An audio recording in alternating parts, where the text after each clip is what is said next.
केंद्रीय मंत्री मनोहर लाल ने प्रेस कॉन्फ्रेंस की। आत्मनिर्भर भारत अभियान पर जोर दिया उन्होंने। इस दौरान केंद्रीय मंत्री ने नए जीएसटी सुधारों पर भी रोशनी डाली। कहा कि उद्योग को सरल और पारदर्शी बनाएंगे। जीएसटी सुधार से व्यापारिक लेन देन में आसानी होगी। नए नियमों से देश की अर्थव्यवस्था को मजबूती मिलेगी। व्यवसायियों और आम नागरिकों को लाभ मिलेगा।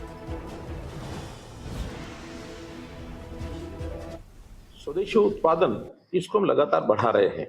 अगर मैं देखूं तो 2014-15 में जो हमारा जो रक्षा का उत्पादन है, डिफेंस का जो मैन्युफैक्चरिंग है, वो मात्र 46,000 समथिंग करोड़ रुपए का ये था, जो कि 23-24 में यही उत्पादन 1,27,000 करोड़ रुपए का हमने ये लक्ष्य हासिल किया है, जो 174% जो है उससे अधिक है।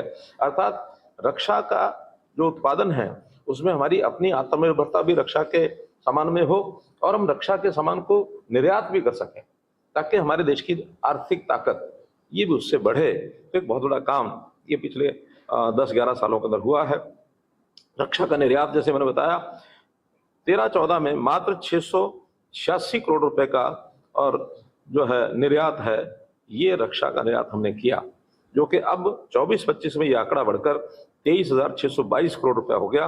100 से अधिक देशों में भारतीय रक्षा उपकरण ये निर्यात किए जाते हैं।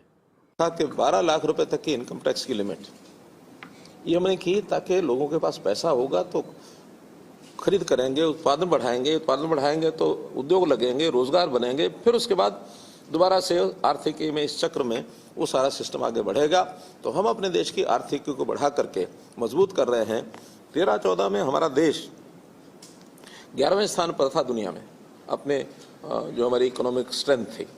आज हम चौथे स्थान पर पहुंच गए हैं और बहुत जल्द 1-2 साल के अंदर मैं कह सकता हूं 2027 तक हम तीसरे स्थान पर पहुंच जाएंगे। जर्मनी अभी हमसे आगे है, उसको हम पछाड़ देंगे और हमारे से आगे फिर चाइना और यूएसए 2 देश बचेंगे।